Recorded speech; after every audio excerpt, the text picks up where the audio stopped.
మనం ఒక కంప్యూటర్ గురించి తెలుసుకున్న కొన్ని రోజులకి ఆ కంప్యూటర్లో టాస్క్ మేనేజర్ గురించి కూడా తెలుసుకుంటాం. ఎందుకంటే ఈ కంప్యూటర్లో ఏం తప్పు జరిగినా లేదా ఏదైనా ఒక అప్లికేషన్ కానీ ప్రోగ్రామ్ కానీ మంచిగా పనిచేయకపోయినా నాట్ రెస్పాండింగ్ అని వస్తే ఈ టాస్క్ని మనం ఎండ్ చేయడానికి ఆ టాస్క్ మేనేజర్లో ఎండ్ టాస్క్ బటన్ క్లిక్ చేస్తూ ఉంటాం. దీన్నే మనం ట్రబుల్ షూటింగ్ అంటూ ఉంటాం. ఇదే కాకుండా మనం టాస్క్ మేనేజర్లో ఇప్పుడు మన సిస్టంలో ఏం జరుగుతుందన్న రియల్ టైమ్ ఇన్ఫర్మేషన్ మొత్తం తెలుసుకోవచ్చు. ఇంకా మన కంప్యూటర్ సంబంధించి ప్రతి ఒక్క స్పెసిఫికేషన్ దాంట్లో తెలుసుకోవచ్చు. ప్రాసెసర్ గురించి, అలాగే గ్రాఫిక్స్ ప్రాసెసర్ గురించి, ర్యామ్ గురించి, పర్మనెంట్ స్టోరేజ్ గురించి, నెట్వర్కింగ్ గురించి, వైఫై గురించి, ప్రతి ఒక్క దాని గురించి చాలా క్లియర్గా డీటెయిల్గా అన్ని స్పెసిఫికేషన్స్ టాస్క్ మేనేజర్లో చూడొచ్చు. మన కంప్యూటర్లో ఉండే రియల్ టైమ్ ఇన్ఫర్మేషన్ ఇంకా దానికి సంబంధించిన స్పెసిఫికేషన్స్ అన్ని మనం టాస్క్ మేనేజర్లో ఎక్కడికి వెళ్ళి తెలుసుకోవాలి, ఈ స్పెసిఫికేషన్స్ని మనం ఎలా అర్థం చేసుకోవాలి. ఇదే కాకుండా మనకి టాస్క్ మేనేజర్లో ఇంకేమేమి తెలుసుకోవచ్చు, ఇంకేమేమి చూడొచ్చు, ఇవన్నీ తెలుసుకోవాలంటే ఈ వీడియో పూర్తిగా చూడండి. హాయ్ ఫ్రెండ్స్, నా పేరు ప్రతీక్, మీరు చూస్తున్నారు టెక్నోక్రాట్ తెలుగు.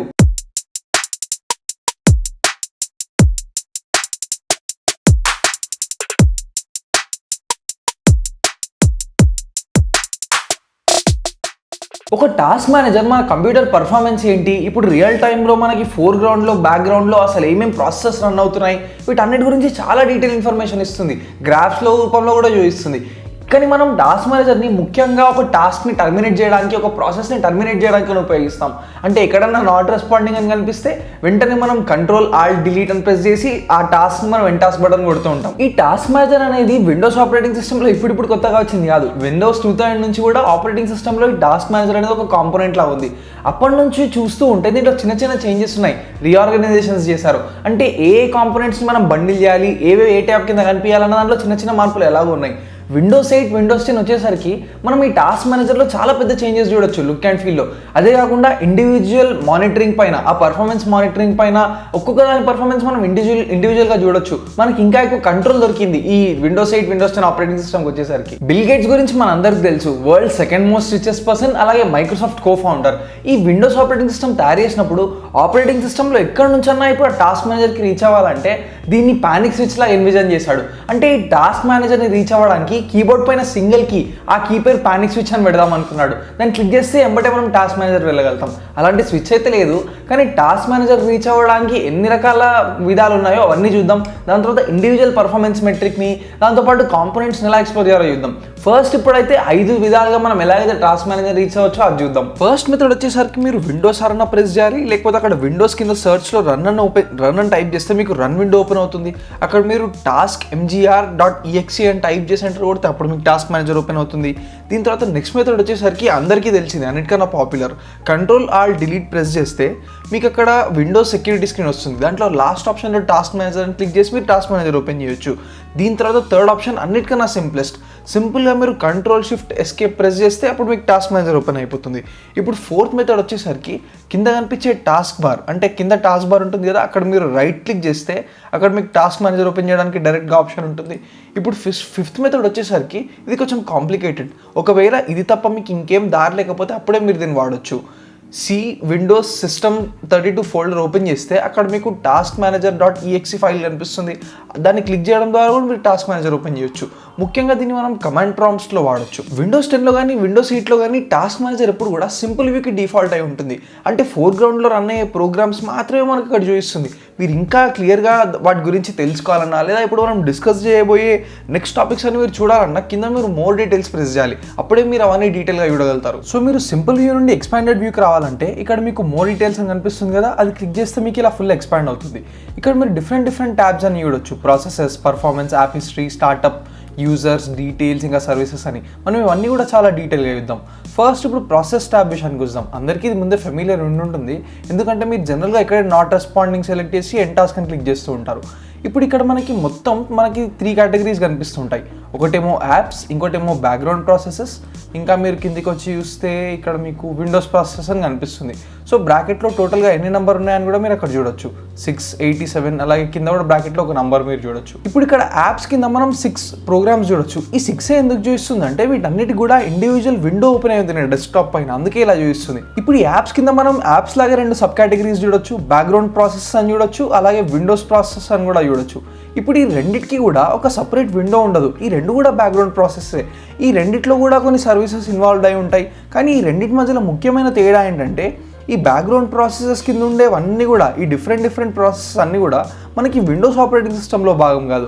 అదే మీరు ఇప్పుడు విండోస్ ప్రాసెస్ విషయానికి వస్తే ఇవన్నీ కూడా విండోస్ ఆపరేటింగ్ సిస్టంలోనే భాగం. ఇప్పుడు ఇక్కడ మనం సబ్ కేటగిరీస్ అయితే యూస్ చేసాం. ఇక్కడ ఇండివిజువల్గా apps, background process, Windows processor ఉన్నాయి. కానీ దీని పక్కన మీకు ఇండివిజువల్ రిసోర్స్ యూటిలైజేషన్ కూడా ఇస్తుంది. CPU, memory, disk, network, GPU ఇండివిజువల్గా ఎంతెంత ఉపయోగిస్తున్నది కూడా మీరు ఇక్కడ చూడొచ్చు. ఇప్పుడు ఇక్కడ చూస్తే మీకు చిన్న ఆరడా కనిపిస్తుంది ప్రతి ప్రోగ్రామ్ పక్కన. మీరు దాన్ని క్లిక్ చేస్తే ఇక్కడ మీరు ఇండివిజువల్ ప్రాసెసెస్ అన్నీ చూడొచ్చు. దీన్ని ఎక్స్పాండ్ చేసి చూస్తే ఇప్పుడు నేను 11 ట్యాబ్స్ ఓపెన్ చేయలేదు, కానీ అయినా 11 ప్రాసెసెస్ వచ్చాయి. అది ఎందుకో తర్వాత డీటెయిల్గా చూద్దాం. సో టోటల్గా నేను 6 ప్రోగ్రామ్స్ ఓపెన్ చేశాను. వాటి కింద ఉన్న ఇండివిజువల్ ప్రాసెసెస్ అన్ని కూడా మీరు ఇక్కడ చూడొచ్చు. ఇప్పుడు ఈ కాలమ్స్లో కూడా ఇప్పుడు మీరు ఇక్కడ పైన చూస్తే చిన్న యారో ఉంది. నేను మళ్ళీ క్లిక్ చేస్తే ఇక్కడ యాప్స్, బ్యాక్గ్రౌండ్ ప్రాసెసెస్, ఇంకా విండోస్ ప్రాసెసెస్ అనే సబ్ కేటగిరీస్తో దీన్ని ఆల్ఫాబెటికల్ ఆర్డర్లో సార్ట్ చేస్తుంది. ఇక్కడ A ఫర్ అడోబ్, దాని తర్వాత కింద చూస్తే ఇప్పుడు W ఫర్ విండోస్. అలా మీరు ఆల్ఫాబెటికల్ ఆర్డర్లో దాన్ని సార్ట్ చేయొచ్చు. ఇప్పుడు ఇక్కడ CPU వైజ్ కూడా ఏది ఎక్కువ CPU వాడుతుంది, ఇప్పుడు అది డైనమిక్గా చేంజ్ అవుతుంది. చూడండి, నేను రికార్డ్ చేస్తున్నాను కాబట్టి ఇప్పుడు ఆ రికార్డింగ్ సాఫ్ట్వేర్ మ్యాక్సిమం CPUని ఉపయోగించుకుంటుంది. ఇది CPU ఓవరాల్ యూటిలైజేషన్. అలాగే memory utilization, disk utilization, network utilization అన్నీ కూడా మనం ఇక్కడ చూడొచ్చు GPU యూటిలైజేషన్తో పాటు. ఇప్పుడు ఇలా ఇండివిజువల్గా మీరు కాలమ్ హెడర్స్ పై క్లిక్ చేయడం వల్ల అడ్వాంటేజ్ ఏంటంటే మీకు అది డిసెండింగ్ ఆర్డర్లో చూపిస్తుంది. అంటే ఏదైతే రిసోర్స్ ఎక్కువ యూటిలైజ్ చేస్తుంది ఫస్ట్ చూపిస్తుంది, కిందికి వెళ్తున్నా కొద్దీ తగ్గుతూ ఉంటుంది. ఉదాహరణకి ఇప్పుడు మీకు తెలియకుండానే ఏదో ఒక రిసోర్స్ సపోజ్ ఎక్కువ రిసోర్స్ని యూటిలైజ్ చేసుకుంటుంది అనుకుందాం. ఇప్పుడు మీరు ఏం చేయొచ్చు అంటే దాంట్లో లోపల ఉండే ప్రాసెసెస్ అన్ని మీరు ఓపెన్ చేసి చూడొచ్చు. ఓపెన్ చేసి చూస్తే మీరు ఫస్ట్ దాన్ని గూగుల్ చేయాలి. అసలు ఈ ప్రాసెస్ దేనికోసం ఉపయోగపడుతుంది, నాకు ఇది అవసరమా కాదా, ఇంత రీసోర్స్ని యూటిలైజ్ చేస్తుంది కదా, రీసోర్స్ హాగింగ్ చేస్తుంది అంటే మీకు అవసరమైన దానికి కాకుండా అనవసరమైన దానికి చాలా వేస్ట్ చేస్తుంది. సో అప్పుడు ఆ ప్రోగ్రామ్ మీకు అవసరమా లేదా అని చెప్పి వెళ్ళి మీరు కంట్రోల్ ప్యానెల్లో అన్ఇన్స్టాల్ చేయాలి. డైరెక్ట్గా ఎప్పుడు కూడా ఈ ప్రాసెస్ని మీరు ఎంటాస్ చేయకూడదు. అప్పుడు మీకు డేటా లాస్ అయ్యే ఛాన్స్ ఉంటుంది, కొన్నిసార్లు సాఫ్ట్వేర్ కూడా మాల్ ఫంక్షన్ చేసే ఛాన్స్ ఉంటుంది. అందుకే ఎప్పుడు కూడా డైరెక్ట్గా మీరు ఏ ప్రాసెస్ని ఎంటాస్ చేయొద్దు. కేవలం నాట్ రెస్పాండింగ్ అని వచ్చినప్పుడు మాత్రమే మీరు ఎంటాస్ చేస్తే టర్మినేటే మళ్ళీ రీస్టార్ట్ అవుతుంది. ఇప్పుడు ఈ ప్రాసెసెస్ ట్యాబ్ గురించి అందరికి తెలిసిన విషయం ఏంటంటే ఏదైనా దానికి ఇప్పుడు నాట్ రెస్పాండింగ్ అని వస్తే ఆ ప్రోగ్రామ్ మంచిగా పనిచేయకపోతే ఇక్కడ మీరు సైడ్లో బ్రాకెట్స్లో నాట్ రెస్పాండింగ్ అని చూడొచ్చు. అప్పుడు దాన్ని మీరు సెలెక్ట్ చేసి ఎండ్ టాస్క్ అని క్లిక్ చేస్తారు. సో అది టర్మినేట్ అయ్యి మళ్ళీ స్టార్టింగ్ నుంచి స్టార్ట్ అవుతుంది. సో ప్రాసెసెస్ ట్యాబ్ మొత్తం మనం ఎక్స్ప్లోర్ చేసేసాం. ఇప్పుడు నెక్స్ట్ పర్ఫార్మెన్స్ ట్యాబ్కి వెళ్దాం. పర్ఫార్మెన్స్ ట్యాబ్కి వెళ్ళగానే ఇక్కడ మీరు చాలా సబ్ ట్యాబ్స్ చూడొచ్చు. CPU, మెమరీ, డిస్క్, వైఫై 2 చూడొచ్చు, GPU చూడొచ్చు. ఇవన్నీ మనం ఇప్పుడు డీటెయిల్గా చూద్దాం. పర్ఫార్మెన్స్ ట్యాబ్లో CPU సబ్ ట్యాబ్లో ఫస్ట్ మీరు ఇక్కడ గమనించేది దీని model number Intel Core i7 6500U CPU at the rate 2.5 GHz. So ఇక్కడ ఇంటెల్ అనేది కంపెనీ, కోర్ అనేది దాని సబ్ బ్రాండ్, R అంటే రిజిస్టర్, TM అంటే ట్రేడ్ మార్క్. సో ఇది నేను కోర్ i7 ప్రాసెసర్ వాడుతున్నాను. 6500U ఇది నా CPU మోడల్ నెంబర్. జనరల్గా మనం i3, i5, i7 చూస్ చేసుకుంటాం, కానీ మోడల్ నెంబర్కి చాలా ప్రాముఖ్యత ఉంటుంది. ఇప్పుడు నేను 6th జనరేషన్ ప్రాసెసర్ ఉపయోగిస్తున్నాను. దాంతోపాటు U అంటే అల్ట్రా లో పవర్. అదంతా ఇప్పుడు నెక్స్ట్లో మనం డీటెయిల్గా చూద్దాం. సో మోడల్ నెంబర్కి చాలా ప్రాముఖ్యత ఉంది. అదంతా మీరు డీటెయిల్గా ఈ వీడియోలో చూడొచ్చు. ఇప్పుడు ఈ మోడల్ నెంబర్ కింద మనం ఒక గ్రాఫ్ చూడొచ్చు. ఇక్కడ మీరు పైన చూస్తే పర్సెంటేజ్ యూటిలైజేషన్ ఉంది. సో ఇక్కడ యూటిలైజేషన్ మీకు రియల్ టైంలో మారుతుంది. ఇక్కడ మీరు యూటిలైజేషన్ అని చూడొచ్చు 84, 83, 90. సో ఇప్పుడు 60 సెకండ్స్లో ప్రీవియస్ 60 సెకండ్స్లో ఎంత అయితే యూటిలైజ్ చేసుకున్నామో అది ఇక్కడ కనిపిస్తుంది. నేను ఇప్పుడు రికార్డ్ చేస్తున్నాను కదా నా స్క్రీన్ని. సో అందుకే 80% నుంచి 100% మధ్యలో ఇప్పుడు నా CPU యూటిలైజేషన్ ఉంటుంది. ఇప్పుడు దీని కింద మెయిన్ స్పెసిఫికేషన్స్కి వస్తాం. ఇక్కడ మీరు బేస్ క్లాక్ అని చూడొచ్చు 2.6 GHz అని ఉంది. అంటే మినిమం ఎప్పుడు కూడా నా CPU 2.6 GHz స్పీడ్తో రన్ అవుతుంది. దాని కింద మీరు సాకెట్స్ అనే స్పెసిఫికేషన్ చూడొచ్చు. అంటే నా మదర్ బోర్డ్ పై ఒకటే సాకెట్ ఉంది, ఒకటే CPU నేను వాడగలుగుతాను. కొన్నిటికి 2-3 కూడా ఉండే ఛాన్స్ ఉంటుంది సర్వర్స్ లాంటి వాటికి. దాని కింద మీరు కోర్స్ చూడొచ్చు, నంబర్ ఆఫ్ కోర్స్ 2 అని ఉంది. సో నాది ఒక డ్యూయల్ కోర్ ప్రాసెసర్.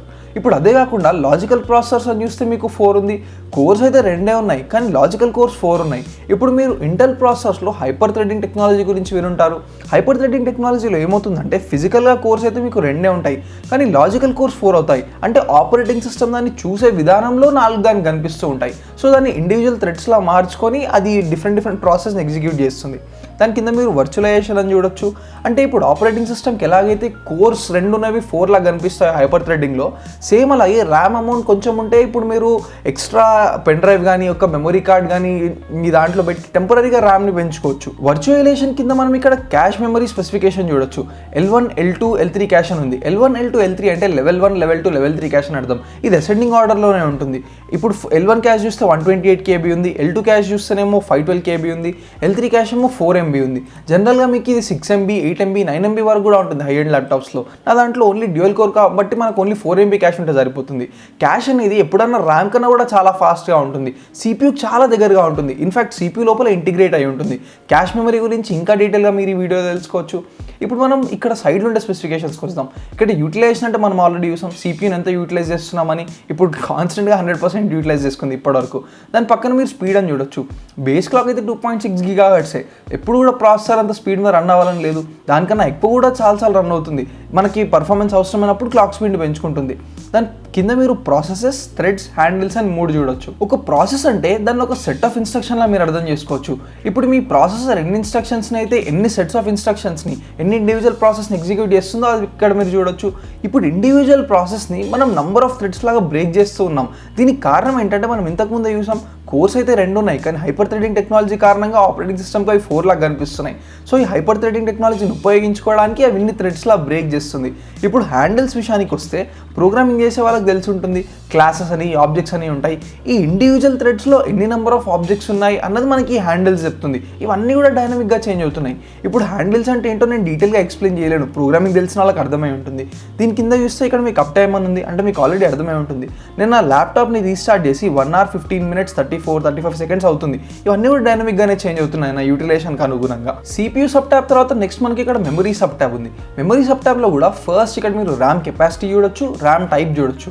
సో నా దాంట్లో 8 GB ర్యామ్ ఉంది, DDR3 ర్యామ్ అంటే double data rate RAM. So CPU లాగే ఇక్కడ కూడా మీకు అది రియల్ టైమ్ యూటిలైజేషన్ చూపిస్తుంది. ప్రీవియస్ 60 minutesలో మీరు 60 secondsలో ఎంత ర్యామ్ యూటిలైజ్ చేసుకున్నారో మీకు ఇక్కడ గ్రాఫ్ రూపంలో చూపిస్తుంది. ర్యామ్ మొత్తం గురించి మీరు ఇంకా క్లియర్గా నా ర్యామ్ సిరీస్లో తెలుసుకోవచ్చు. ఇప్పుడు మనం మెయిన్ స్పెసిఫికేషన్స్ విషయానికి వస్తే ఇక్కడ ర్యామ్ స్పీడ్ చూపిస్తుంది.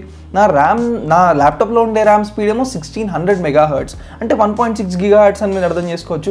ఇది కొంచెం తక్కువే, ఎందుకంటే ఇది DDR3 ర్యామ్ కాబట్టి ఓన్లీ 1600 MHzకి మాత్రమే సపోర్ట్ చేస్తుంది. జనరల్గా ర్యామ్ స్పీడ్స్ కొంచెం ఎక్కువ కూడా ఉంటాయి, అంటే 2166 MHz ఉంటుంది, 2666 MHz ఉంటుంది, ఇంకా తక్కువ కూడా ఉంటుంది 800 MHz, 144 MHz. ఇలా మనకి డిఫరెంట్ రేంజ్ ఆఫ్ స్పీడ్స్ దొరుకుతుంటాయి.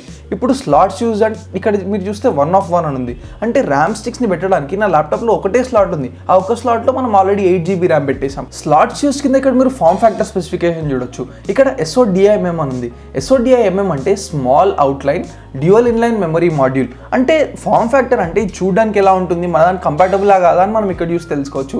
దీని కింద హార్డ్వేర్ రిజర్వ్డ్ అని ఉంది, అంటే హార్డ్వేర్ 143 MB ర్యామ్ని రిజర్వ్ చేసుకుందని అర్థం. ఇప్పుడు మనం మెయిన్ స్పెసిఫికేషన్కి వద్దాం. ఇక్కడ మనకి ఇన్ యూజ్ అని ఉంది, దాని తర్వాత బ్రాకెట్లో కంప్రెస్డ్ అని ఉంది. అంటే 4.1 GBని ఉపయోగిస్తుంది మొత్తం 8 GB ర్యామ్లో.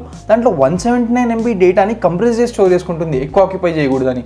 ఇప్పుడు 8 GBలో 4.1 యూజ్ చేస్తుంది కదా, డైనమిక్గా మనకి ర్యామ్ యూటిలైజేషన్ మారుతుంది. సో ఇక్కడ ఇది చేంజ్ అవ్వడం కూడా మీరు చూడొచ్చు. సో మనకి 3.6 GB ర్యామ్ ఇంకా అవైలబుల్ ఉంది. ఇప్పుడు నెక్స్ట్ మనం కమిటెడ్ విషయానికి వద్దాం. ఇక్కడ మీరు చూసి షాక్ అయి ఉంటారు, ఏంటిది 9.6 GB ఉంది, అవైలబుల్ ఓన్లీ 8 GB కదా అని చెప్పి. మనం ఇక్కడ వర్చువలైజేషన్ గురించి డిస్కస్ చేసాం. ఇక్కడ వర్చువలైజేషన్ ఎనేబుల్డ్ ఉంది, అంటే ఆపరేటింగ్ సిస్టమ్కి ఇంకొంచెం ఎక్కువ ర్యామ్ ఉన్నట్టు అది వర్చువలైజ్ చేసుకొని ఆ ఫైల్స్ని ఇండెక్స్ చేసుకుంటుంది. సో కమిటెడ్ ర్యామ్ ఇక్కడ మీరు చూస్తే మీకు 9.6 GB ఇప్పుడు ఆపరేటింగ్ సిస్టమ్ పెట్టుకుంటే దాంట్లో 5.2 ఆల్రెడీ ఆపరేటింగ్ సిస్టమ్ ఆక్యుపై చేసుకుంది. అలా వర్చువలైజ్ చేసిందని మీరు అర్థం చేసుకోవచ్చు. నెక్స్ట్ ఇప్పుడు క్యాష్ దగ్గర మీరు చూస్తే 2.7 GB అని ఉంది, అంటే టెంపరీగా ఆపరేటింగ్ సిస్టమ్ కావాల్సిన ఫైల్స్ అన్నింటినీ కూడా ర్యామ్లో ఇక్కడ పెట్టుకొని స్టోర్ చేసుకుంటుంది. ఒకవేళ క్యాష్ చేయకపోతే ప్రతిసారి ఫైల్ని రిఫ్రెష్ చేయాల్సి వస్తుంది, ఇంటర్నెట్ నుంచి కానీ డిస్క్ నుంచి కానీ ఊరికే ఫెచ్ చేయాల్సి వస్తుంది. దీని కింద మనం పేజ్డ్ పూల్ ఇంకా నాన్ పేజ్డ్ పూల్ అని 2 స్పెసిఫికేషన్స్ చూడొచ్చు. 198 MB అలాగే 189 MB అని ఉంది. పేజ్డ్ పూల్ అంటే ఉదాహరణకి ర్యామ్ కనుక మొత్తం ఫుల్ నిండిపోయింది అనుకుందాం. ఇప్పుడు టెంపరీగా ఫైల్ స్టోర్ చేసుకోవడానికి మనం ర్యామ్ను ఉపయోగిస్తున్నాం, కానీ ర్యామ్ కూడా ఫుల్ అయినప్పుడు అది ఇంకో పక్కన పెట్టాల్సి వస్తుంది కదా. అలాంటప్పుడు దాన్ని మొత్తం తీసుకెళ్ళి సెకండరీ స్టోరేజ్లో అంటే పర్మనెంట్ స్టోరేజ్లో వెళ్ళి తీసుకెళ్ళి పెడుతుంది. అంటే హార్డ్ డిస్క్ డ్రైవ్లో కానీ లేదా సాలిడ్ స్టేట్ డ్రైవ్లో HDDలో కానీ SSDలో కానీ వెళ్ళి స్టోర్ చేస్తుంది. సో వీటిని మళ్ళీ ర్యామ్ ఇప్పుడు కావాలనుకుంటే సెకండరీ స్టోరేజ్ నుంచి తీసుకొని రాగలుగుతుంది. నాన్ పేజ్డ్ పూల్ అంటే వీటిని మళ్ళీ ఇది ఎక్కడ స్టోర్ చేసుకోలేదు, ఇది మనకి వాలటైల్ ఉంటుంది, అంటే వెళ్ళిపోతుంది. ఇప్పుడు ఈ ఫైల్స్ మళ్ళీ ర్యామ్కి అవసరమైతే దాన్ని ఇంటర్నెట్ నుంచి రీఫ్రెష్ చేసుకోవడమో లేదా డిస్క్ నుంచి మళ్ళీ ఫెచ్ చేసుకోవడమో చేయాలి. మెమరీ సబ్ ట్యాబ్ తర్వాత ఇప్పుడు మనం డిస్క్ సబ్ ట్యాబ్కి వెళ్దాం. ఇక్కడ డిస్క్ అంటే నా పర్మనెంట్ స్టోరేజ్ కానీ సెకండరీ స్టోరేజ్లా మీరు అనుకోవచ్చు. సో ఇక్కడ కూడా మీరు మోడల్ నెంబర్ చూడొచ్చు, SanDisk Z400S 2.57 mm అని. ఇది మోడల్ నెంబర్. దీని పక్కన మీరు కెపాసిటీ చూడొచ్చు 256 GB. సో నాది SSD అంటే సాలిడ్ స్టేట్ డ్రైవ్. ఇప్పుడు దీని తేడా మొత్తం కూడా మనకు రెస్పాన్స్ టైంలో ఉంటుంది. ఫస్ట్ మీకు ఇదంతా అర్థం కావాలంటే ఖచ్చితంగా మీరు నా హెచ్డిడి వర్సెస్ ఎస్ఎస్డి వీడియో చూడాలి. అప్పుడే మీకు వాటి మధ్యలో తేడాలన్నీ చాలా క్లియర్గా అర్థమవుతాయి. ఇప్పుడు దీని స్పెసిఫికేషన్స్ విషయానికి వస్తే ఇక్కడ మీరు యాక్టివ్ టైం చూడొచ్చు, అలాగే డిస్క్ ట్రాన్స్ఫర్ రేట్ చూడొచ్చు, అంటే ఎంత ఎక్కువ మనం డేటాను రైట్ చేస్తున్నామని. ఇప్పుడు ఇక్కడ కాన్స్టెంట్గా ఎందుకు రైట్ అవుతుందంటే నేను వీడియో రికార్డ్ చేస్తున్నాను కదా, అదంతా కూడా ఇప్పుడు డిస్క్లో రైట్ అవుతుంది. కానీ అది ఓన్లీ కిలోబిట్స్లో మాత్రమే ఉంది. నేను కొన్నిసార్లు ఫైల్ ట్రాన్స్ఫర్ చేసేటప్పుడు అది యాక్టివ్ టైం చూస్తే 50%, 60% వరకు వెళ్తుంది. రైట్ స్పీడ్ ఏమో ఒక 100 Mbps వరకు కూడా వెళ్తుంది. ఇది ఎస్ఎస్డి కాబట్టి అంత స్పీడ్ని సపోర్ట్ చేయగలుగుతుంది. సో ఇక్కడ కెపాసిటీ మీరు చూస్తే 239 GB అని ఉంది, కానీ ఇక్కడ ఓన్లీ మనకి 256 GB ఉంటే మనకి ఇక్కడ 239 GB ఉంది. పెన్ డ్రైవ్స్లో కూడా ఇలాగే జరుగుతుంది. మీరు 8 GB తీసుకుంటే అక్కడ మీకు ఓన్లీ సమ్ 7.2 అలా దొరుకుతుంది. ఆ రీజన్ మొత్తం కూడా మీరు క్లియర్గా డేటా సిరీస్లో ఉన్న ఈ వీడియోలో తెలుసుకోవచ్చు. సో ఈ డిస్క్ సబ్ ట్యాబ్లో మెయిన్ స్పెసిఫికేషన్స్ విషయానికి వద్దాం. యాక్టివ్ టైం అని మీకు ఇక్కడ చూపిస్తుంది, దాని గ్రాఫ్ ఇక్కడ చూపిస్తుంది. సో యాక్టివ్ టైం అంటే డిస్క్లో ఎన్ని భాగాలు మనం ఇప్పుడు ఉపయోగిస్తున్నాం, ఎంతసేపు మనం ఉపయోగిస్తున్నాం అన్నది మీరు ఇక్కడ చూడొచ్చు. యావరేజ్ రెస్పాన్స్ టైం అంటే ఇప్పుడు ఫైల్ మనం డిస్క్ని అడగగానే ఎంత ఫాస్ట్గా పంపిస్తుందని మీరు ఇక్కడ తెలుసుకోవచ్చు. ఇది ఎస్ఎస్డి ఉండడం కారణంగా మనకు చాలా తక్కువ ఉంది, 7 milliseconds నుంచి 15 milliseconds మధ్య మీరు చూడొచ్చు. అదే ఒక హార్డ్ డిస్క్ డ్రైవ్ అయితే 75 milliseconds నుంచి 150 milliseconds అలా చాలా ఎక్కువ ఉంటుంది. అందుకే ఒక ఎస్ఎస్డి హెచ్డిడి కన్నా చాలా ఫాస్ట్ అని చెప్తాం. దాని కింద మీరు రీడ్ స్పీడ్ ఇంకా రైట్ స్పీడ్ అని చూడొచ్చు. అంటే ఎస్ఎస్డి నుంచి ఇప్పుడు మనం డేటాని రీడ్ చేస్తున్నాం, రైట్ చేస్తున్నాం. నేను వీడియో రికార్డ్ చేస్తున్నాను కాబట్టి కాన్స్టెంట్గా రైట్ చేస్తున్నాం. ఇప్పుడు నేను ఎస్ఎస్డి నుంచి ఇంకెక్కడికన్నా ఫైల్ని కాపీ చేస్తున్నాను అంటే అప్పుడు అది రీడ్ అవుతుంది. సో ఆ రెండు స్పెసిఫికేషన్స్ని కూడా మీరు ఇక్కడ క్లియర్గా చూడొచ్చు. ఇప్పుడు డిస్క్ సబ్ ట్యాబ్ తర్వాత మనం నెక్స్ట్ వైఫై సబ్ ట్యాబ్కి వెళ్దాం. ఇక్కడ మీరు గమనిస్తే వైఫై సబ్ ట్యాబ్స్ మనకి 2 ఉన్నాయి, ఎందుకంటే నా ల్యాప్టాప్లో 2 మోడమ్స్ ఉన్నాయి కాబట్టి. ఫస్ట్ ఇక్కడ మీరు వైఫై దగ్గర కూడా మీరు దాని స్పెసిఫికేషన్ చూడొచ్చు, అంటే ఏ మోడమ్ వాడమని చూడొచ్చు. Intel dual band wireless AC3165 ఇది ఈ మోడమ్ నా ల్యాప్టాప్లో ఉంది. సో ఇక్కడ కూడా అన్నిట్లాగే మీరు ఇక్కడ ఒక గ్రాఫ్ చూడొచ్చు, అంటే ఇక్కడ మీకు త్రూపుట్ అని కనిపిస్తుంది, అంటే ఎంత డేటాను మనం సెండ్ చేస్తున్నాం, ఎంత డేటాను రిసీవ్ చేస్తున్నాం అన్నది మీరు ఇక్కడ చూడొచ్చు. ప్రజెంట్లీ 0 ఉంది, నేను ఇంటర్నెట్లు ఉపయోగించట్లేదు కాబట్టి. సో ఇక్కడ సెండ్ ఇంకా రిసీవ్ అని ఉంది kbps/secondలో. మీ ఇంటర్నెట్ స్పీడ్ ఎంత అనేది మీరు ఇక్కడ క్లియర్గా చూసి తెలుసుకోవచ్చు. ఏదైనా పెద్ద ఫైల్ డౌన్లోడ్ చేసేటప్పుడు ఎగ్జాక్ట్గా మీరు 100 Mbpsకి కడితే అసలు 100 Mbps మీకు డౌన్లోడ్ జరుగుతుందా లేదా అంతా క్లియర్గా మీరు ఈ సెండ్ ఇంకా రిసీవ్లో చూసి తెలుసుకోవచ్చు. ఇప్పుడు నెక్స్ట్ ఇక్కడ అడాప్టర్ నేమ్ విషయానికి వస్తే ఇక్కడేమో వైఫై అని ఉంది. అదే నేను నెక్స్ట్ సబ్ ట్యాబ్ ఓపెన్ చేసి చూస్తే ఇక్కడేమో లోకల్ ఏరియా నెట్వర్క్ అని ఉంది, అప్పుడప్పుడు ఇథర్నెట్ అని కూడా కనిపిస్తుంది. నేను ఇప్పుడు RJ45 జాక్ కనెక్ట్ చేయలేదు కదా, వైఫై కనెక్ట్ అయి ఉన్నాను. సో అందుకే ఇక్కడ వైఫై అని ఉపయోగిస్తుంది, వైఫై అని ఉండే అడాప్టర్ని ఇప్పుడు ఉపయోగిస్తుంది. ఇక్కడ నా SSID అంటే నా వైఫై ఐడి ఏంటని చూపిస్తుంది. దీని కింద మీరు కనెక్షన్ టైప్ చూడొచ్చు. ఒక దాంట్లోనేమో 802.11n అని ఉంది, ఇంకో దాంట్లోనేమో 802.11 AC అని ఉంది. ఇవన్నీ కూడా వైఫైకి సంబంధించిన డిఫరెంట్ టైప్స్. కేవలం వైఫై గురించే కాదు, అన్ని వైర్లెస్ టెక్నాలజీస్ గురించి క్లియర్గా మీరు నా వైర్లెస్ సిరీస్లో చూసి తెలుసుకోవచ్చు. ఇప్పుడు ఈ కనెక్షన్ టైప్ కింద మీరు చూస్తే IPv4 అడ్రస్ అని ఉంది, IPv6 అడ్రస్ అని ఉంది. IP అడ్రస్ అంటే ఇంటర్నెట్ ప్రోటోకాల్ అడ్రస్ అని అర్థం. ఇప్పుడు దీని ద్వారా మనం కొన్ని బిలియన్స్ ఆఫ్ డివైసెస్ని అడ్రస్ చేస్తున్నాం. IPv4లో ఓన్లీ 4.2 బిలియన్ డివైసెస్ని అడ్రస్ చేయగలుగుతున్నాం. సో అందుకే మనం IPv6కి వెళ్ళాం. ఈ IPv6తో అసలు మన భూమిపై ఉండే ఆర్గానిజమ్స్ ఎన్ని ఉన్నాయో అంతకన్నా ఎక్కువ డివైస్ని అడ్రస్ చేయొచ్చు, అంటే చాలా ఎక్కువ డివైస్ని అడ్రస్ చేయొచ్చు. ఇప్పుడు ఈ రెండింటిని కూడా నేను బ్లర్ చేశాను, ఎందుకంటే ఇది ఒక సెక్యూరిటీ కన్సర్న్ అని చెప్పుకోవచ్చు. దీని కింద మనం సిగ్నల్ స్ట్రెంత్ చూస్తున్నాం. సో నేను నా వైఫై రౌటర్కి చాలా దగ్గరగా ఉన్నాం నా ల్యాప్టాప్ పట్టుకొని, సో అందుకే సిగ్నల్ స్ట్రెంత్ ఫుల్గా ఉంది. సో ఇలా డిఫరెంట్ అడాప్టర్స్ ఉన్నాయి కాబట్టి డిఫరెంట్ సబ్ ట్యాబ్స్ చూపిస్తుంది. ఇప్పుడు నెక్స్ట్ మనం GPU సబ్ ట్యాబ్కి వెళ్దాం. GPU సబ్ ట్యాబ్లో కూడా ఫస్ట్ ఇక్కడ మనకి అసలు ఏ GPU వాడుతున్నామని తెలుస్తుంది. నా ల్యాప్టాప్లో ఒక ఇంటిగ్రేటెడ్ గ్రాఫిక్స్ కార్డ్ ఉంది. సో ఇక్కడ ఇంటెల్ HD గ్రాఫిక్స్ 520 ఉపయోగిస్తున్నాను నా CPUలో. ఇప్పుడు కొన్ని మంచి ల్యాప్టాప్స్లో 530, 620, 630 ఇంకా మంచి GPUs కూడా ఉంటాయి. GPU ఎలా పనిచేస్తుందని తెలుసుకోవాలి అంటే, లేదా CPU ఇంకా GPUకి మధ్య తేడాలు ఏంటని తెలుసుకోవాలంటే ఖచ్చితంగా మీరు ఈ 2 వీడియోస్ చూడాలి. ఇప్పుడు GPU అనేది డిఫరెంట్ టాస్క్స్ చేస్తుంది. ఇక్కడ మీరు చూడొచ్చు 3D rendering, copy, video processing, video decode అని చెప్పి. ఇప్పుడు 3D రెండరింగ్ ఎందుకంటే ఇప్పుడు ఈ వీడియో రికార్డింగ్ ఏదైతే చూస్తున్నామో దాన్ని అది 3D రెండరింగ్లా భావించి ఇప్పుడు దాన్ని మొత్తం కూడా మనకి రెండర్ చేస్తుంది. సో వీడియో ప్రాసెసింగ్ ఆల్రెడీ ఇక్కడ ఉంది. ఇక్కడ డిఫరెంట్ టాస్క్స్ అన్నింటినీ కూడా మనం ఇక్కడ చూడొచ్చు. మనకి GPU చేసే పనులన్నిటి సపరేట్ టాస్క్స్ అన్ని కూడా మనం ఇక్కడ అది యూటిలైజ్ చేసుకోవడం చూడొచ్చు. నా ల్యాప్టాప్లో ఒక ఇంటిగ్రేటెడ్ గ్రాఫిక్స్ కార్డ్ ఉంది, అంటే ఈ CPU డై ఏదైతుందో దాని లోపలే ఇంటిగ్రేటెడ్ గ్రాఫిక్స్ కోర్స్ కూడా ఉంటాయి, గ్రాఫిక్స్ ప్రాసెసింగ్ యూనిట్ మొత్తం కూడా మనకి ఈ జీపీయూ లోపలే ఉంటుంది. సో అందుకే ఇది షేర్డ్ మెమరీని ఉపయోగిస్తుంది. అంటే ఏదైతే మన మెయిన్ మెమరీ ఉంటుందో ఆ మెయిన్ మెమరీనే ఇప్పుడు జీపీయూ ఇంకా సిపియూ రెండు కలిసి ఉపయోగిస్తాయి. సో జీపీయూకి ఆ మెయిన్ మెమరీలో మనం ఆల్రెడీ 3.9 జీబీని అలొకేట్ చేసాం. దాంట్లో ఓన్లీ 0.3 జీబీని మాత్రమే ఉపయోగించుకుంటుంది. ఎందుకంటే మనం అంత గ్రాఫిక్స్ అవి టాస్క్ చేయట్లేదు కదా. ఇప్పుడు ఇంటిగ్రేటెడ్ గ్రాఫిక్స్ కార్డ్ ఇంకా డెడికేటెడ్ గ్రాఫిక్స్ కార్డ్ మధ్య తేడా తెలియాలంటే ఖచ్చితంగా మీరు ఈ వీడియో చూడాలి. సో అన్నిట్లోలాగా ఇక్కడ కూడా మీరు యూటిలైజేషన్ చూడొచ్చు. అసలు జీపీని మనం ఎంత ఇప్పుడు ప్రజెంట్గా యూటిలైజ్ చేస్తున్నామని, ఇక్కడ డ్రైవర్ వర్షన్, డ్రైవర్ డేట్ అని చూడొచ్చు. ఇది జీపీయూ డ్రైవర్ సంబంధించిన ఇన్ఫర్మేషన్ అని చెప్పొచ్చు. ఇక్కడ డైరెక్ట్ఎక్స్ వర్షన్ గురించి మనం మాట్లాడుకోవాలి. సో ఇక్కడ డైరెక్ట్ఎక్స్ 12 అంటే ఆ 12th వర్షన్ని మనం దీంట్లో ఉపయోగిస్తున్నాం. సో ఓవరాల్గా ప్రాసెసర్స్ ట్యాబ్ ఇంకా పర్ఫార్మెన్స్ ట్యాబే అన్నిటికన్నా ఇంపార్టెంట్. మీరు ఇప్పుడు డీటెయిల్గా మీ స్పెసిఫికేషన్స్ అన్నీ తెలుసుకోవాలన్నా, లేదా మీరు రియల్ టైంలో దాని యూటిలైజేషన్ ఎలా ఉందని తెలుసుకోవాలన్నా మీరు అన్నీ కూడా పర్ఫార్మెన్స్ ట్యాబ్లోనే తెలుసుకోవచ్చు. ఇప్పుడు నా దాంట్లో ఇంటిగ్రేటెడ్ జీపీయూ ఉంది. ఒకవేళ డెడికేటెడ్ జీపీయూ ఉంటే ఇక్కడ మీరు కింద ఇంకో సబ్ ట్యాబ్ చూడొచ్చు. నా దాంట్లో ఓన్లీ సీ డ్రైవ్ మాత్రమే, ఓన్లీ 256 GB ఎస్ఎస్డి మాత్రమే ఉంది. కొన్నిట్లో హెచ్డిడి కూడా ఉంటుంది, 1 TB హెచ్డిడి. సో అది ఇక్కడ మీరు వైఫైకి ఇంకా ఈ డిస్క్ 0 మధ్యలో ఇంకోటి సబ్ ట్యాబ్ చూడొచ్చు. సో ఉండే స్పెసిఫికేషన్స్ అన్ని డీటెయిల్గా మీరు పర్ఫార్మెన్స్ ట్యాబ్లో చూడొచ్చు. దానికి సంబంధించిన డీటెయిల్ మోడల్ నెంబర్ కానీ లేదా దాని రిసోర్స్ యూటిలైజేషన్ అన్ని మీరు పర్ఫార్మెన్స్ ట్యాబ్లో చూడొచ్చు. పర్ఫార్మెన్స్ ట్యాబ్ తర్వాత నెక్స్ట్ ఇక్కడ మనకి యాప్ హిస్టరీ ట్యాబ్ ఉంది. ఇప్పుడు ఏవైతే యాప్స్ని మీరు విండోస్ స్టోర్ నుంచి డౌన్లోడ్ చేసుకుంటారో అవి పాస్ట్ 24 hours అసలు ఎంత రిసోర్స్ని యూటిలైజ్ చేసుకున్నాయి, సిపియూ టైం ఎంతసేపు యూటిలైజ్ చేసుకున్నాయి. అంటే ఇప్పుడు నేను 1 hour 4 minutes ఒక ఫోటోను ఓపెన్ చేసి ఉంచి ఉంటాను, అందుకే ఇక్కడ ఇది చూపిస్తుంది. నెట్వర్క్ని ఎంత యూటిలైజ్ చేసుకున్నాయి అవన్నీ క్లియర్గా మీరు యాప్ హిస్టరీలో చూడొచ్చు. మీరు పాస్ట్ 24 hours ఓపెన్ చేసిన ప్రతి ఒక్క యాప్ సంబంధించిన డీటెయిల్స్ మీరు ఇక్కడ చూడొచ్చు. యాప్ హిస్టరీ తర్వాత ఇక్కడ మనం నెక్స్ట్ యాప్ స్టార్ట్అప్ అని చూడొచ్చు. ఇప్పుడు ఎవరికైతే ల్యాప్టాప్ చాలా ఫాస్ట్గా లోడ్ అవ్వాలని ఉంటుందో అలాంటి వాళ్ళకి ట్యాబ్ చాలా ఇంపార్టెంట్. ఎందుకంటే ఇక్కడ మీరు నేమ్ కింద అన్ని డిఫరెంట్ ప్రోగ్రామ్స్ చూస్తున్నారు, దాని పబ్లిషర్ చూస్తున్నారు. స్టేటస్ ఇంకా స్టార్ట్అప్ ఇంపాక్ట్ రెండు కూడా చాలా ఇంపార్టెంట్. ఇప్పుడు స్టేటస్ ఎనేబుల్డ్ అంటే మీ ల్యాప్టాప్ మీరు రీస్టార్ట్ చేసినప్పుడు స్టార్ట్ చేసిన ప్రతిసారి కూడా ఇప్పుడు ఈ ప్రోగ్రామ్స్ అన్ని కూడా వాటంతటవే స్టార్ట్ అవుతాయి. ఇప్పుడు దాని కారణంగా మీకు ఆ ల్యాప్టాప్ స్టార్ట్ అవ్వడం స్లో అవుతుందా ఫాస్ట్ అవుతుందా అని మీరు ఇక్కడ చూడొచ్చు. హై ఇంపాక్ట్ అంటే ముఖ్యంగా ఈ యాప్స్ వల్ల మీకు చాలా స్లో అవుతుందని అర్థం. మీడియం ఇంపాక్ట్ అంటే అంత ఎక్కువ ఇంపాక్ట్ ఉండకపోవచ్చు. లో ఇంపాక్ట్ అంటే ఏం ఇంపాక్ట్ ఉండదు. ఇక్కడ నాట్ మెజర్డ్ అంటే ఇంపాక్ట్ ఉంటుందో లేదో చెప్పలేము. ఇక్కడ నేనేం చేశానంటే ఇప్పుడు నేను ల్యాప్టాప్ స్టార్ట్ చేసిన ప్రతిసారి నాకు స్కైప్ ఫర్ బిజినెస్ ఇంకా యూటారెంట్స్ లాంచ్ అయ్యేది. సో ఇది నాకు చాలా ఇరిటేషన్ తెప్పించేది. సో దాంతోపాటు ఒక 1-2 seconds నా ల్యాప్టాప్ బూట్ టైం కూడా స్లో అయింది. సో నేను ఇక్కడ డిసేబుల్ చేసేసాను వాటిని. ఇక్కడ డిసేబుల్ చేసిన తర్వాత ఇక్కడ నన్ను వచ్చింది. వీటిని మళ్ళీ ఎనేబుల్ చేయాలని ఇక్కడ క్లిక్ చేయొచ్చు. ఇప్పుడు ఇక్కడ మీరు హై ఇంపాక్ట్ ఉండేవి ఏవైతే చూస్తున్నారో యూఎస్ యూటిలిటీ నేను యూజ్ చేస్తుంటాను, డ్రాప్ బాక్స్ యూజ్ చేస్తుంటాను. సో వాటిని నేను డిసేబుల్ చేయాల్సిన పని లేదు. డిసేబుల్ చేస్తే నాకే ఉల్టా నేను మళ్ళీ వాటిని ఓపెన్ చేసుకోవాల్సిన అవసరం వస్తుంది. స్టార్ట్అప్ ట్యాబ్ తర్వాత నెక్స్ట్ ఇక్కడ మనం యూజర్స్ ట్యాబ్ చూడొచ్చు. నంబర్ ఆఫ్ యూజర్స్ ఎవరైతే ప్రెజెంట్గా లాగిన్ అయి ఉన్నారో అదంతా ఇక్కడ మనం చూసుకోవచ్చు. ఈ ల్యాప్టాప్లో ప్రెజెంట్గా నేను ఒక్కడనే లాగిన్ అయి ఉన్నాను, అందుకే మీరు ఇక్కడ నా ఈమెయిల్ ఐడి చూడొచ్చు.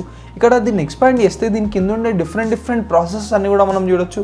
దీంతో పాటు ఇక్కడ రిసోర్స్ యూటిలైజేషన్ కూడా, అంటే నేను రన్ చేసే ప్రోగ్రామ్స్ ఇంకా రిసోర్స్ యూటిలైజేషన్ కూడా ఇక్కడ చూడొచ్చు. ఇప్పుడు ల్యాప్టాప్స్లో జనరల్గా ఒక టైంలో ఒకరే లాగిన్ అయి ఉండగలుగుతారు, మిగిలిన వాళ్ళందరూ లాగౌట్ అయిపోతారు. కానీ పెద్ద సర్వర్స్లో మల్టిపుల్ యూజర్స్ లాగిన్ అయి ఉంటారు కదా, కొన్ని hundreds of thousands of people login అయి ఉంటారు. వాళ్ళ రిసోర్స్ యూటిలైజేషన్ ప్రకారం వాళ్ళు ఎక్కువ రిసోర్స్ యూటిలైజ్ చేస్తున్నా లేదా మీకు ఎవరినన్నా సర్వర్ నుంచి డిస్కనెక్ట్ చేయాలన్నా వాళ్ళని సెలెక్ట్ చేసి ఇక్కడ మీరు డిస్కనెక్ట్ క్లిక్ చేయొచ్చు. సో వాళ్ళు మళ్ళీ లాగౌట్ అయిపోతారు, లాగిన్ అవ్వలేరు. ఇప్పుడు యూజర్స్ ట్యాబ్ తర్వాత నెక్స్ట్ డీటెయిల్స్ ట్యాబ్కి వస్తే ఇక్కడ ఇండివిజువల్ ప్రాసెసెస్ అన్నీ ఏవైతే మనం ప్రాసెసెస్ ట్యాబ్లో చూసామో ఇక్కడ యాప్స్ కింద ఉండే ఇండివిజువల్ ప్రాసెస్ అన్నీ మనకి డీటెయిల్స్ ట్యాబ్లో ఇప్పుడు లిస్ట్లో ఉంటాయి. ఇప్పుడు ఇక్కడ మీరు పిడ్ అని గమనిస్తే ఈ పిడ్ అంటే అర్థం ఏంటంటే ప్రాసెస్ ఐడెంటిఫైయర్ అని అర్థం. ఇది ఒక యూనిక్ నెంబర్, అంటే డిఫరెంట్ ప్రాసెస్కి డిఫరెంట్గా ఉంటాయి.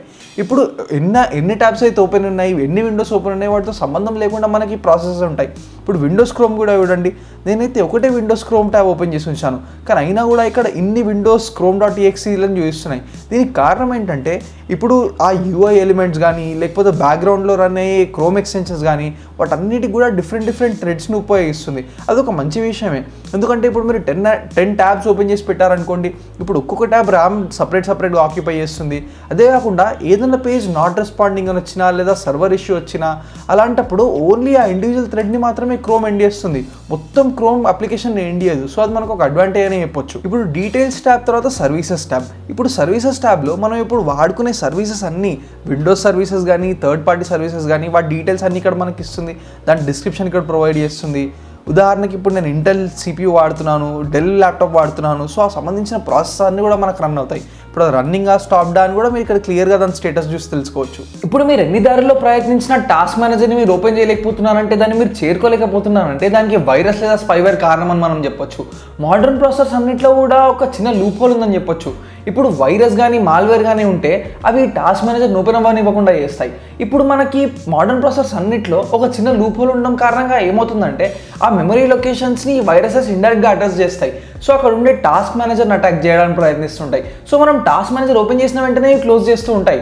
జాట్ బాట్, అలాగే స్పై బాట్, ఇవన్నీ దీనికి ఎగ్జాంపుల్స్. ఇవే కాకుండా మీరు రూట్ కిట్స్ గురించి కూడా వినుంటారు. జనరల్గా అన్ని ప్రాసెస్ మన టాస్క్ మేనేజర్లో లిస్ట్ అవుతాయి, కానీ రూట్ కిట్స్ వాటిని అవి లిస్ట్ చేసుకుంటూ ఆపుకోగలుగుతాయి. సో బ్యాక్ ఎండ్లో చేయాల్సిన డ్యామేజ్ అంతా అవి చేస్తూ పోతాయి. ఈ వైరస్ అంటే ఏంటి, మాల్వేర్ అంటే ఏంటి, జాట్ బాట్, ఇవన్నిటి గురించి చాలా క్లియర్గా మీరు నా సైబర్ సెక్యూరిటీ సిరీస్లో చూడొచ్చు. ఖచ్చితంగా అందరూ చూడాల్సిన సిరీస్ అది. ఇప్పుడు ఎలాగైతే మైక్రోసాఫ్ట్ విండోస్ ఆపరేటింగ్ సిస్టమ్లో మనకు టాస్క్ మేనేజర్ ఉంటుందో, సేమ్ అలాగే యాపిల్ కంప్యూటర్స్లో, యాపిల్ ల్యాప్టాప్స్లో వాటిని మనం మ్యాక్స్ అని పిలుస్తూ ఉంటాం. వాటిలో మ్యాక్ ఆపరేటింగ్ సిస్టంలో అంటే మ్యాక్ ఓఎస్లో మనకి యాక్టివిటీ మానిటర్ ఉంటుంది. ఈ యాక్టివిటీ మానిటర్ కూడా సేమ్ టాస్క్ మేనేజర్ లాంటిదే. ఇప్పుడు దీంట్లో కూడా డిఫరెంట్ ట్యాబ్స్ ఉంటాయి. CPU, మెమరీ, దాని తర్వాత డిస్క్, నెట్వర్కింగ్, ఎనర్జీ, ఇలా డిఫరెంట్ ట్యాబ్స్లో సేమ్ మనం ఏదైతే టాస్క్ మేనేజర్లో చేయగలుగుతున్నామో ఆ సిమిలర్ ఫంక్షనాలిటీస్ అన్ని కూడా మనకి యాక్టివిటీ మానిటర్లో ఉంటాయి. ఈ వీడియో చూసే ముందు వరకు మీరు టాస్క్ మేనేజర్ ఒకదాన్ని పాడుంటారు. ఎండ్ టాస్క్ చేయడానికి ఏం పని చేయకపోయినా ఫస్ట్ మనం కంట్రోల్ డిలీట్ కొడుతూ ఉంటాం, నాట్ రెస్పాండింగ్ అని సెలెక్ట్ చేసి ఎండ్ టాస్క్ అని కొడుతూ ఉంటాం. నేను ఫేస్బుక్లో ఒక ఫన్నీ మీమ్ చూశాను. ఏ ప్రోగ్రామ్ మనకి నాట్ రెస్పాండింగ్ వచ్చినా మనం టాస్క్ మేనేజర్కి వెళ్ళి దాన్ని సెలెక్ట్ చేసి ఎండ్ టాస్క్ అయితే కొడుతున్నాం. కానీ ఈ మీమ్లో ఏముందంటే, ఒకవేళ టాస్క్ మేనేజర్ నాట్ రెస్పాండింగ్ అని వస్తే అప్పుడేం చేస్తాం? మీ కంప్యూటర్లో ఎంత ఫ్రీక్వెంట్గా ఏదైనా ప్రోగ్రామ్కి నాట్ రెస్పాండింగ్ అని వస్తుంది? జనరల్గా నాకు క్రోమ్ వాడుతున్నప్పుడు చాలాసార్లు నాట్ రెస్పాండింగ్ అని వస్తుంది. అలా వచ్చినప్పుడు మీరు ఇప్పటివరకు ఎన్నిసార్లు టాస్క్ మేనేజర్కి వెళ్ళి ఎండ్ టాస్క్ అని కొడుతూ వెళ్ళారు నాకు కమెంట్స్లో చెప్పండి. ఈ వీడియో ప్రాసెసర్ సిరీస్లో భాగం. ప్రాసెసర్ సంబంధించిన ప్రతి ఒక్క డౌట్ సంబంధించిన వీడియో నేను ఈ సిరీస్లో తీశాను. ఈ వీడియో టైటిల్ పైన కనిపించే #ట్యాగ్ని క్లిక్ చేసి కానీ, లేదా వీడియో ఎండింగ్లో లెఫ్ట్ సైడ్లో వచ్చే ప్లేలిస్ట్ ఎండ్ స్క్రీన్ కార్డ్ని క్లిక్ చేసి కానీ మీరు ఈ ప్రాసెసర్ సిరీస్ మొత్తం చూడొచ్చు. ఈ ప్రాసెసర్ సిరీసే కాకుండా టెక్నోక్రాట్ వీడియో లైబ్రరీలో నేను ఇంకా చాలా సిరీస్లు మీకు అవగాహన పెంచడానికి అప్లోడ్ చేశాను. అవన్నీ చూడండి, మీరు చాలా విషయాలు తెలుసుకోవచ్చు. మీరు టెక్నాలజీ గురించి ఇంకా ఏ కొత్త విషయాన్ని తెలుసుకోవాలన్నా కానీ పక్కన టెక్నోక్రాట్ తెలుగు అని కూడా సెర్చ్ చేయండి. మీకు ఖచ్చితంగా మీరు చూడాలనుకున్న వీడియో దొరుకుతుంది. మీకు ఈ వీడియో నచ్చితే ఖచ్చితంగా లైక్ చేయండి. నేను ఇలాంటి మరిన్ని ఇన్ఫర్మేటివ్ వీడియోస్ తీసుకురావడానికి ప్రయత్నిస్తాను. టెక్నోక్రాట్ తెలుగు ఛానల్ మీరు ఇంకా సబ్స్క్రైబ్ చేసుకోకపోతే ఇప్పుడే సబ్స్క్రైబ్ చేసుకోండి. టెక్నాలజీ సంబంధించిన ప్రతి ఒక్క వీడియో మీరు ఈ ఛానల్లో చూడొచ్చు. గంట కొట్టలేదా? నా లేటెస్ట్ వీడియో అప్డేట్స్ మీకు రావు. మరి గుర్తుంచుకోండి, మీ అవగాహన మీ శక్తి. ఎప్పుడూ సైన్స్ నమ్మండి, టెక్నాలజీ వాడండి. Thanks for watching. బాయ్.